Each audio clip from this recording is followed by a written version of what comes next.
First of all, very good morning to all of you. In this class, I am going to start with the topic tools of biotechnology. Before going to start, first revise our previous class content. That is how we use biotechnology for the formation of desired product or desired recombinant DNA. Now, in this technology, we use desired gene and a vector and restriction enzyme and DNA polymerase. These are the tool of recombinant technology, genetic engineering or biotechnology. Now, tool of biotechnology,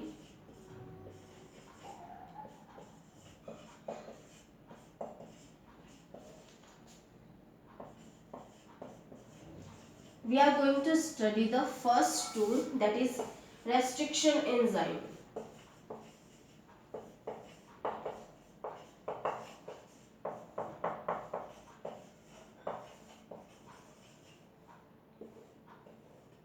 Restriction enzymes.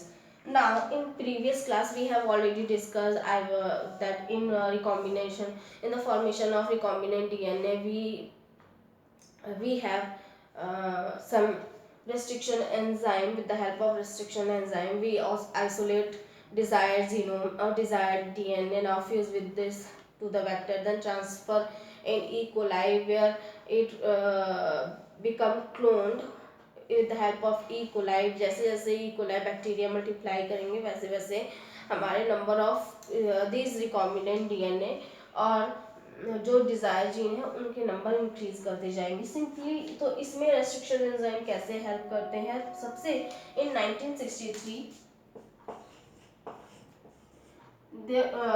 जो पहला restriction enzyme है ये isolate किया गया था. First restriction enzyme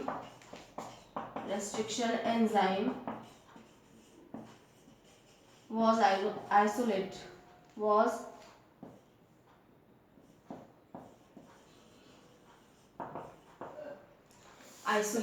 Now first restriction enzyme in 1963 में पहले restriction enzyme को isolate किया गया था.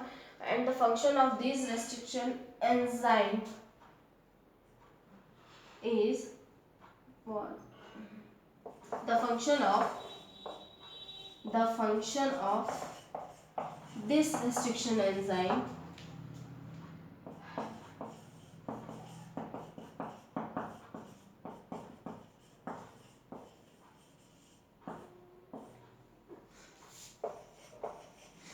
was, क्या फंक्शन था? सिंपली सिर्फ मिथिल को ऐड करना, मिथाइल ग्रुप को ऐड करना and cut the both strand of DNA.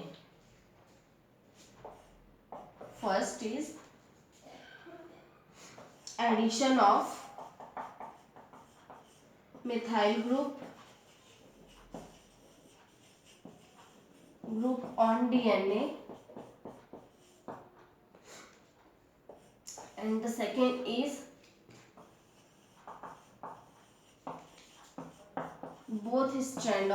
cut the both strand of DNA. Main जो फंक्शन थे इसके, पहला addition of methyl group, second is ये स्ट्रैंड को कट करते थे. दैट मीन्स कि जो DNA मॉलिक्यूल है, DNA strand, double helical strand, जब ये चेकिंग के लिए और प्रॉपर रिप्लिकेशन के बाद एडिशन के लिए जाते हैं मिथाइल ग्रुप के, तब क्या होता है कि रेस्ट्रिक्शन एंजाइम में इस पे ऐड करते हैं methyl group for providing the stability. Now these are methyl group.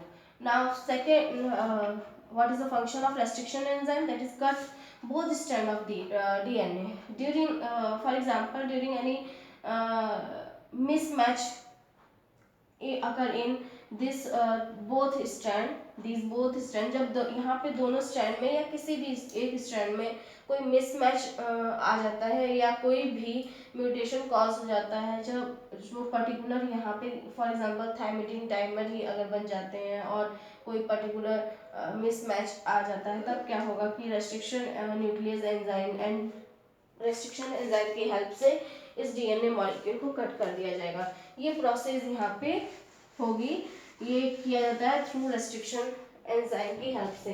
Letter they were बाद में इन्हें क्या बोल दिया गया था कि these are restriction endonucleases.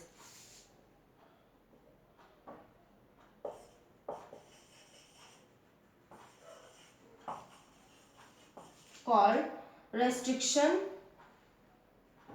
एंडोन्यूक्लियेजेस।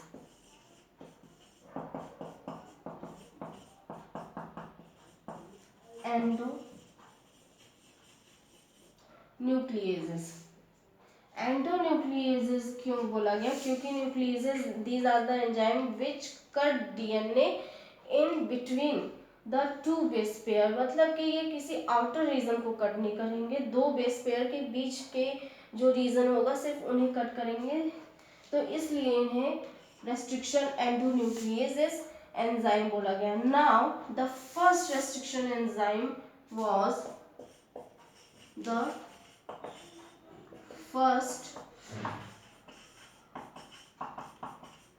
restriction enzyme was HIN2.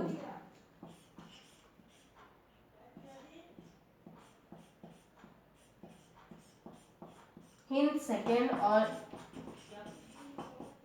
HIN2. Now what is the function of HIN2? और ये फर्स्ट रेस्ट्रिक्शन एंजाइम आइसोलेट किया गया था from the E coli bacteria which restrict the development of bacteriophage on E. coli bacteria. ना यहाँ पे क्या हो रहा था कि ये जो बैक्टीरियोफेज थे ये उनके ग्रोथ को इनहिबिट कर रहे थे और रिप्लिकेशन को मल्टीप्लिकेशन को इनहिबिट कर रहे थे, दीज HIN2। और यहाँ पे और इसे आइसोलेट किया गया था from E coli bacteria. HIN2 HIN second function is restrict the growth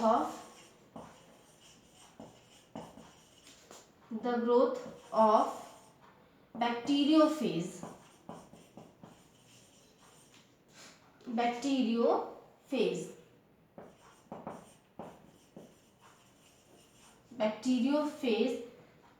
and isolated from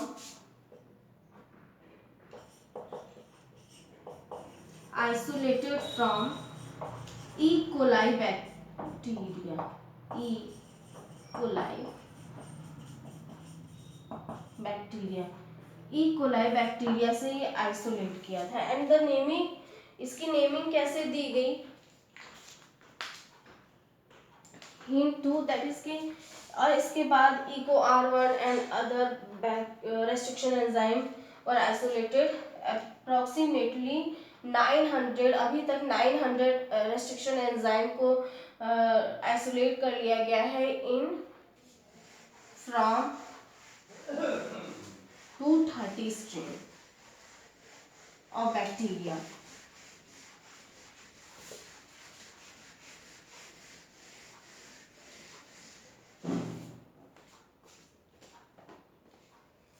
Approximately 900 अभी तक। First is HIN2, HIN second को आइसोलेट किया गया था। देन इसके बाद जो थे जितने भी रेस्ट्रिक्शन एंजाइम थे, दीज आर एक another restriction enzyme is first 900, अभी तक 900 रेस्ट्रिक्शन एंजाइम को आइसोलेट किया गया है।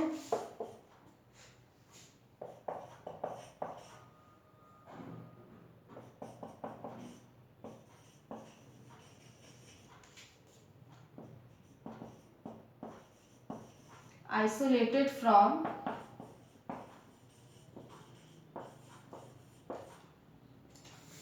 230 strains of bacteria.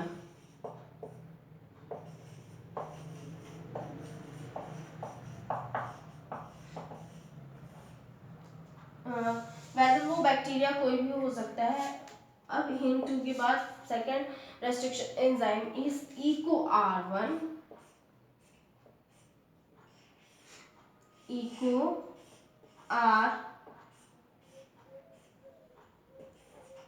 R1।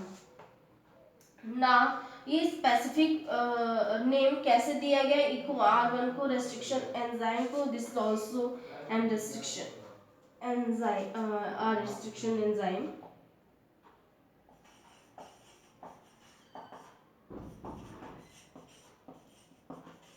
restriction enzyme restriction enzyme. Now first letter denotes the genus name.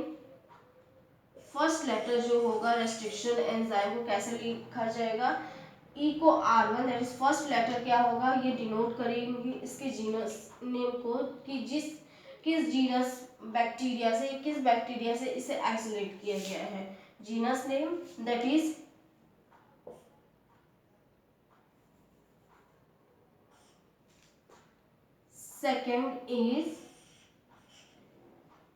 second that is co, second two letter co denotes species name and third letter और fourth letter जो R है ये किसे denote करेंगे, strain of bacteria.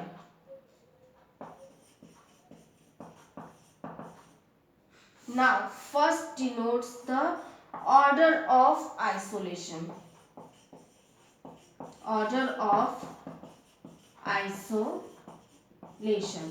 Now ये denote करेंगे, first जो letter होगा ये ऑर्डर को डिनोट करेंगे, order of isolation.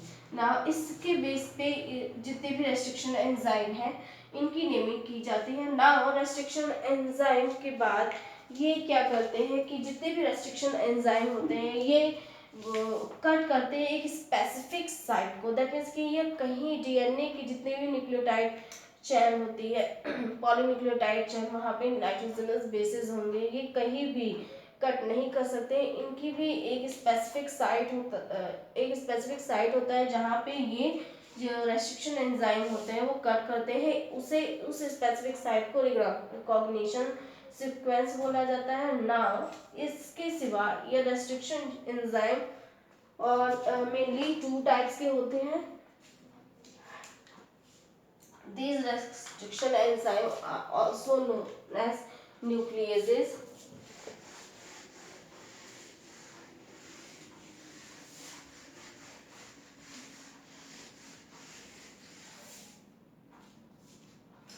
These restriction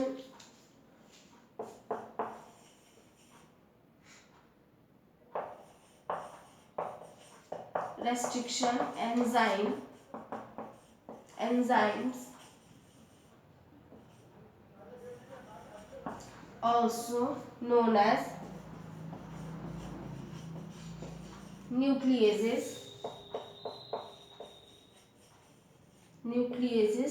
That is first is two types of mainly nucleases,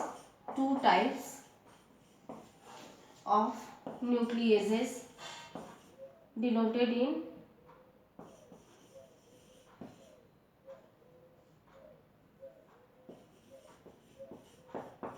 or discovered denoted in prokaryotes. Prokaryotes और यूकैरियोट्स बोथ ये दोनों में मिल जाएंगे, लेकिन हमें जनरली प्रोकैरियोट्स के बारे में स्टडी करना है. तो प्रोकैरियोट्स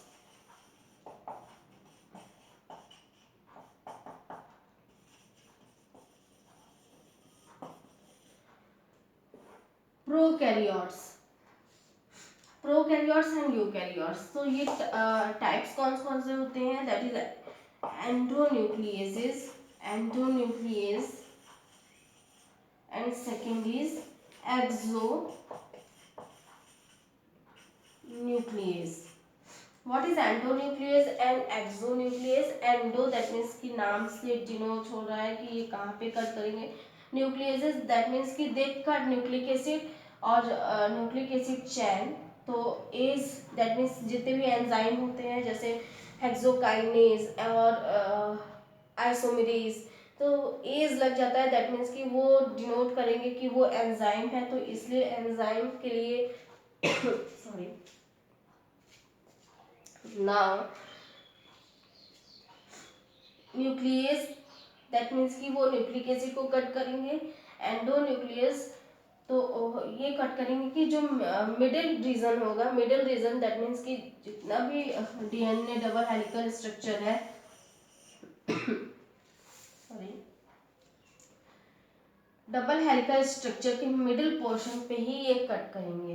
दैट मीन्स कि जो मिडिल का पोर्शन होगा उसी डीएनए डबल हेलिक्स को कट करेंगे। नाउ एक्सोन्यूक्लियस क्या करेंगे, जितने भी इन पर नाइट्रोजिनस बेसेस होंगे और न्यूक्लियोटाइड यहाँ पे प्रेजेंट होगा, यहाँ पे इन पे ये कट करने के लिए मेनली रिस्पॉन्सिबल होते हैं एक्सोन्यूक्लियस। दैट मीन्स कि एक्सो मतलब बाहर, बाहर के साइड जितने भी nitrogenous bases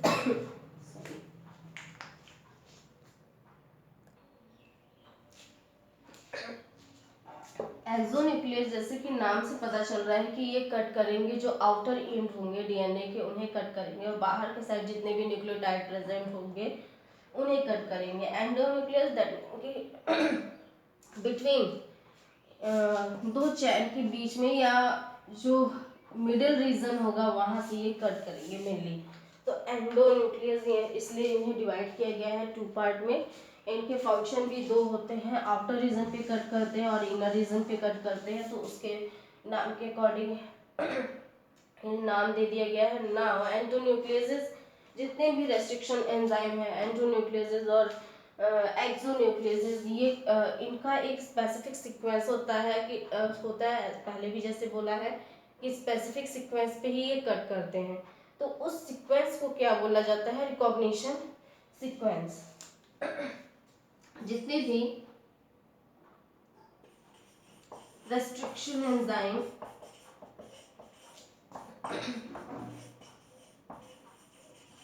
cut DNA on specific site पे ये डीएनए को कट करते हैं। डीएनए की स्पेसिफिक साइट को पे कट करेंगे। अब ये स्पेसिफिक साइट क्या होगा, recognition sequence,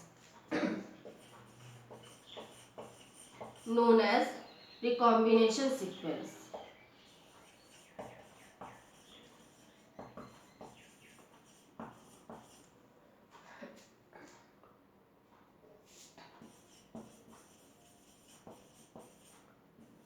Recombination sequence, or in scientific language this is also known, this recombination sequence is recombination, not recombination, recognition sequence। Recognize करते हैं, क्योंकि इस सीक्वेंस पे रिकॉग्नाइज करते हैं तो इसलिए इसे रिकॉग्निशन सीक्वेंस बोला जाता है। Recognition sequence. नाउ अब ना इस रिकॉग्निशन सीक्वेंस को पैलिंड्रोमिक सीक्वेंस ही बोला जाएगा। पैलिंड्रोमिक सीक्वेंस एक ऐसा सीक्वेंस होगा जहां पे पर्टिकुलर एंडोन्यूक्लियस और रेस्ट्रिक्शन एंजाइम रिकॉग्नाइज करेंगे उस सीक्वेंस को और कट करेंगे। दैट मीन्स कि हम कहीं भी कट करके उसे जोड़ नहीं सकते, क्योंकि बायोटेक्नोलॉजी और जेनेटिक इंजीनियरिंग में हम क्या करते हैं कि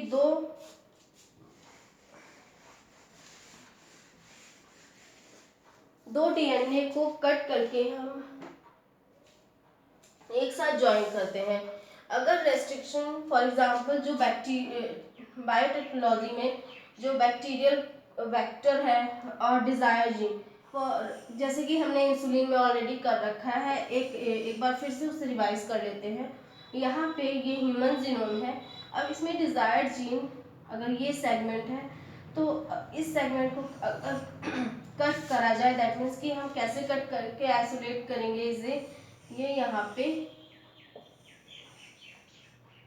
इस तरीके से हमने कट करके ये पोर्शन हटा दिया रेस्ट्रिक्शन एंजाइम, क्योंकि रेस्ट्रिक्शन एंजाइम की हेल्प से ही ये कट होगा ना।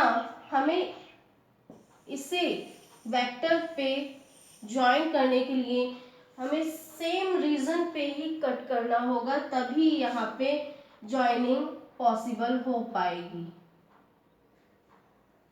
इस तरीके से रिकॉग्निशन सीक्वेंस क्या बताएगा कि हम एक फर्स्ट थिंग की जिस रिकॉग्नाइज करेंगे, कहीं भी ये जितने भी रेस्ट्रिक्शन एंजाइम है कहीं भी ये कट नहीं करेंगे, रिकॉग्नाइज करेंगे कि किस रेस्ट्रिक्शन, और ये स्पेसिफिक रेस्ट्रिक्शन एंजाइम है। दैट मीन्स कि जो रेस्ट्रिक्शन एंजाइम और endonuclease enzyme in between guanine और एडेनिन के बीच कट करेंगे तो वही रेस्ट्रिक्शन एंजाइम इस एंडोन्यूक्लियस एंजाइम और रेस्ट्रिक्शन एंजाइम सेम ग्वानिन और एडेनिन के बीच यहाँ पर भी कट करेंगे। तो इस तरीके से, और बोथ इस स्ट्रैंड पे भी ग्वानिन और एडेनिन के बीच ही कट करेंगे, यहाँ पे भी ग्वानिन एंड एडेनिन, तब यहाँ पे जॉइनिंग हो पाएगी, अदरवाइज जॉइनिंग नहीं हो पाएगी। तो अब नाउ कैसे रिकॉग्नाइज करते हैं, कैसे स्पेसिफिक सीक्वेंस होता है। फर्स्ट यहाँ पे दो चीज़ें बहुत इंपॉर्टेंट है।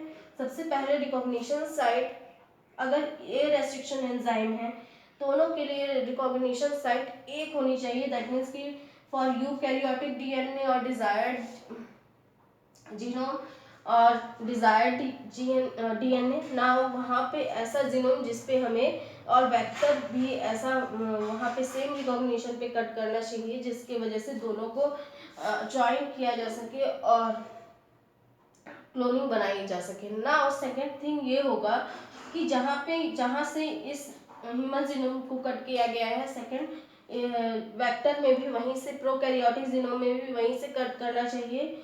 सेकेंड क्या होगा कि जो अब पैलिंड्रोमिक सीक्वेंस की यहाँ पे बात होती है कि क्या पैलिंड्रोमिक सीक्वेंस है।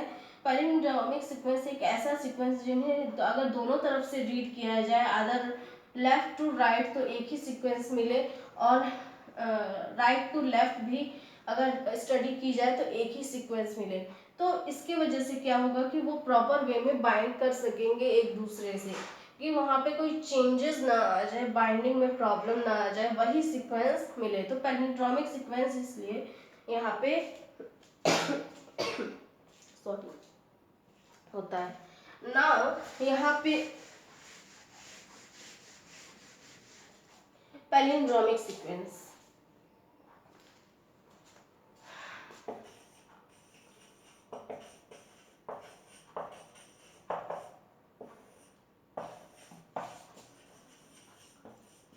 पैलिंड्रोमिक सीक्वेंस क्या है? एक ऐसा सीक्वेंस जिसे रीड करने पे either left to right read किया जाए तो सेम सीक्वेंस मिले, और left right to left read किया जाए तो वही सीक्वेंस मिले। इसी को पैलिंड्रोमिक सीक्वेंस बोला जाता है ना। पैलिंड्रोमिक सीक्वेंस का एग्जांपल क्या है?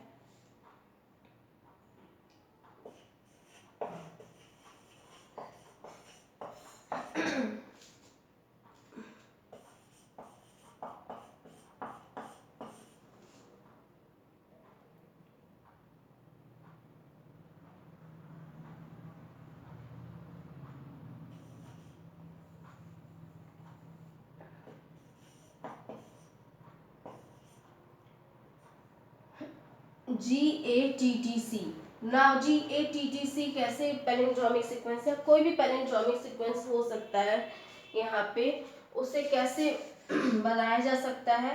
पैलिंड्रोमिक सीक्वेंस जिन्हें दोनों टाइप से, दोनों साइड से रीड किया जाए तो सेम सीक्वेंस मिले। फर्स्ट यहाँ पे for example DNA double helical structure है।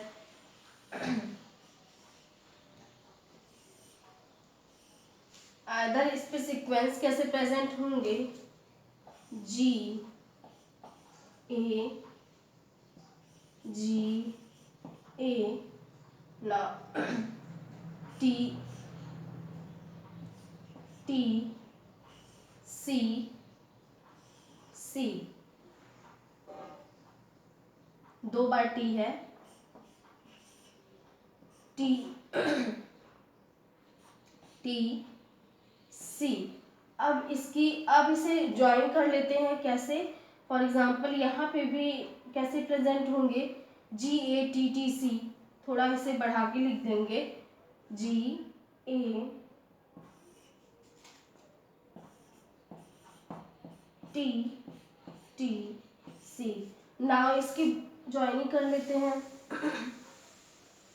यहाँ पे जी है तो C A T T A T A. Now already हमने डीएनए रिप्लिकेशन में ये पढ़ा हुआ है कि किस नाइट्रोजेनस बेस से कौन से नाइट्रोजेनस बेस ऐड होंगे, सी। अब यहाँ पे सी है तो यहाँ पे जी होगा, टी ए टी, यहाँ पे ए है T G then C, that is cytosine. Guanine adenine thymine thymine cytosine, guanine adenine adenine thymine cytosine. अब हम इसे दोनों साइड से अगर रीड करेंगे दैट मीन्स कि 3 प्राइम टू 5 प्राइम भी रीड करें और लेफ्ट राइट वेदर आप किसी भी डायरेक्शन ले सकते हैं। फॉर एग्जांपल इस लेफ्ट टू राइट अगर रीड किया जाए तो क्या सीक्वेंस हमें मिलेगा, G A T T C. Then अब यहाँ पे राइट टू लेफ्ट रीड करें तो G A T C A T C, G A T C G A T C. Same यही सीक्वेंस यहाँ पे मिल जाएगा जी ए टी सी। तो यहाँ पे क्या हो रहा है कि अगर हम इधर से रीड कर रहे हैं तो वही सीक्वेंस हमें मिल रहा है, अगर इधर से रीड करें तो सेम सीक्वेंस हमें यहाँ पे भी मिल रहा है। तो यहाँ पे वेदर इतने पोर्शन में कोई भी सीक्वेंस हो ये मतलब नहीं है, सिर्फ लेफ्ट टू राइट हमें देखना है। अब नाउ रिस्ट्रिक्शन एंजाइम एक्चुअली में करेंगे क्या और पैलिंड्रोमिक सीक्वेंस की क्यों जरूरत है।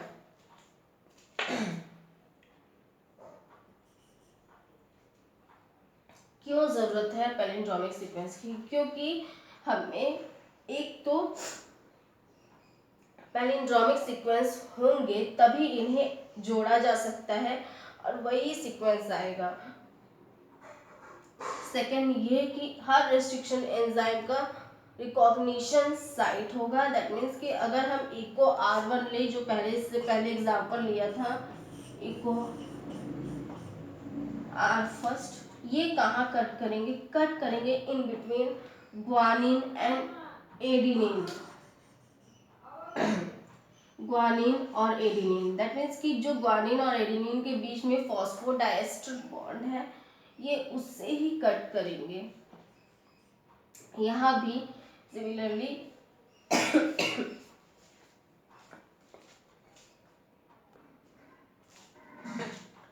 ग्वानिन और एडिनिन के बीच में ये कट करेंगे रेस्ट्रिक्शन एंजाइम। सिमिलरली ये ह्यूमन जीनोम है,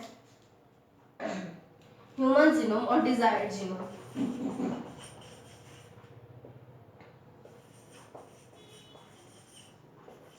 डिजायर्ड जीनोम है तो यहाँ पे इसके फॉस्फोडाइएस्टर बॉन्ड को कट किया गया इन बिटवीन ग्वानिन और एडेनिन, और यहाँ पे भी इसके फॉस्फोडाइएस्टर बॉन्ड को कट कर गया with the restriction enzyme Eco R first. Similarly यहाँ पे इकोलाई बैक्टीरिया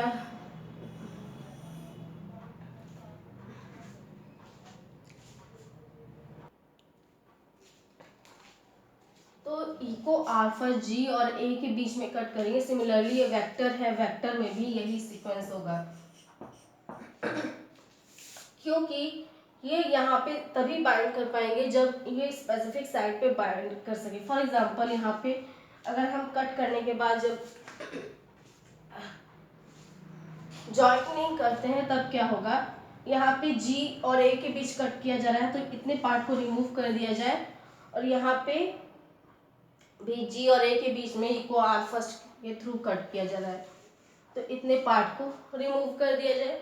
सिमिलरली यहाँ पर भी अगर वेक्टर है, वेक्टर के भी जीनोम को बना लिया जाए क्योंकि यहाँ पे भी सेम वही चीज़ें होगा क्योंकि एक ही इको R1 ऐसा रेस्ट्रिक्शन एंजाइम लिया जाता है जो ह्यूमन जीनोम और डिजायर्ड जीनोम पे भी सेम जगह कट करे जैसे कि वेक्टर पे कट कर रहा है।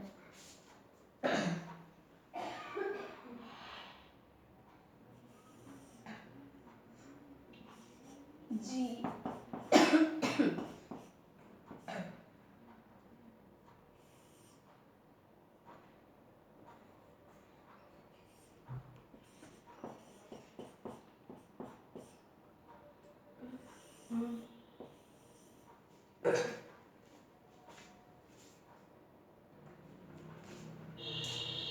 GATTC। तो यहाँ पे भी ये वहीं पे एडेनिन और ग्वानिन के बीच में कट होगा, यहाँ पे फॉस्फोडाइस्टर बॉन्ड इसी पे कट होगा। तो सिमिलरली अगर इस पार्ट को रिमूव कर दिया जाए तो क्या होगा, कैसे इनकी एनालिंग हो जाएगी, इस पार्ट को रिमूव कर दिया जाए और यहाँ पे इतने पार्ट को रिमूव कर दिया जाए तो हमें क्या सीक्वेंस मिल जाएगा, इसी तरीके से सीक्वेंस हमें दिखाई देगा। तो अब अगर इसकी एनालिंग की जाए तो एडेनिन थायमिन के नीचे आ जाएगा, थायमिन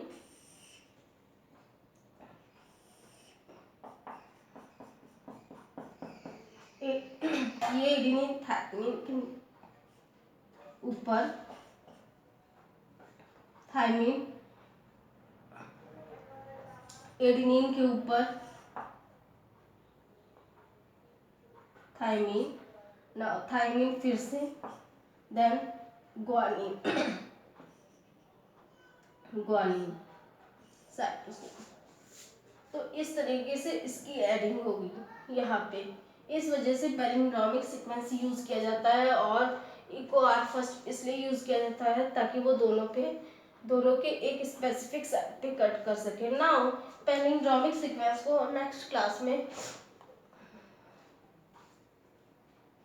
और अच्छे से डिस्कस करेंगे, पैलिंड्रोमिक सीक्वेंस को फुल डिटेल में।